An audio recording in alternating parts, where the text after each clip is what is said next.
बलौदा बाजार के घटना इतिहास बनाही, अन्याय के खिलाफ जनता आवाज उठाही।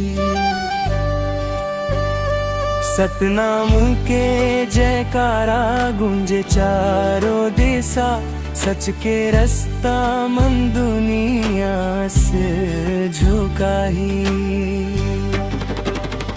गाँव गाँव ले लोगन आइन, दिल मन दुख आग जगाइन।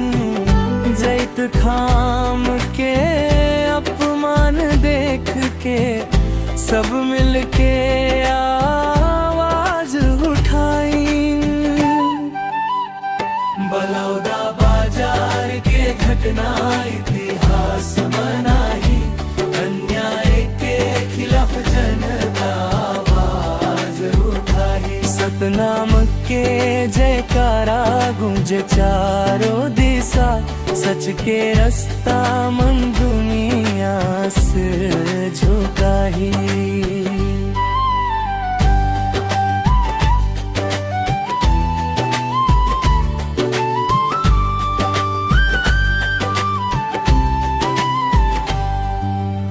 सड़के मन भीड़ उमड़ पड़े, ना